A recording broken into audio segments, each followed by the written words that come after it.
చాణక్యుడు ఎన్నో విషయాల గురించి ప్రజలకు వివరించారు. ఆయన చెప్పిన ధర్మ సందేహాలను తూచా తప్పకుండా పాటిస్తే మెరుగైన జీవితం పొందుతారు. ఇప్పటికీ ఆయన చెప్పిన నియమాలను, మార్గదర్శకాలను పాటించే వాళ్ళు ఉన్నారు. అయితే శత్రువులు అందరికీ ఉంటారు. చిన్నపిల్లలను ఈ ప్రశ్న అడిగినా కొందరి పేరు చెబుతుంటారు. శత్రువుల విషయంలో కొన్ని విషయాలు గుర్తుపెట్టుకోవాలి. దీనివల్ల విజయం మీకే సొంతం అవుతుంది. ఇంతకీ ఏ విషయాలను మర్చిపోకూడదో ఇప్పుడు తెలుసుకుందాం. శత్రువుల పట్ల జాగ్రత్తగా ఉండాలి.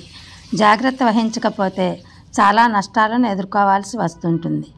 విపత్తు లేదా ఇబ్బంది వచ్చినప్పుడు భయపడకుండా ఎదురు వెళ్ళండి.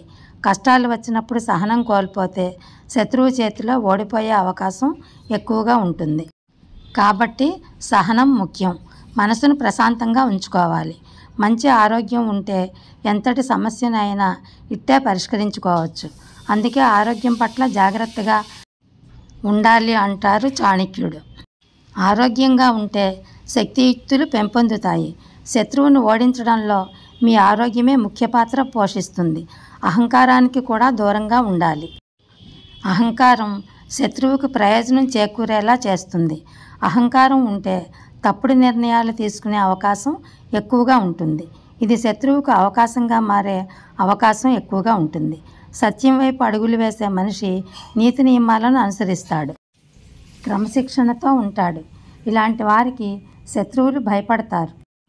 సత్యాన్ని పాటిస్తూ లక్ష్యాన్ని వదలకపోతే మిమ్మల్ని ఎవరూ ఓడించలేరు. దీనికోసం కొంత సమయం పట్టవచ్చు, కానీ సత్యమే చివరికి విజయం సాధిస్తుంది. ఈ విషయం ఎప్పటికీ మర్చిపోకండి. శత్రువు మీ కదలికలను, కార్యాచరణను గమనిస్తూనే ఉంటాడు. అలాంటప్పుడు మీ అజాగ్రత్త ఆయనకి ప్లస్ అవుతుంది. సో జాగ్రత్తగా ఉండండి. నమ్మకమైన వ్యక్తులు మీ చుట్టూ ఉండాలి.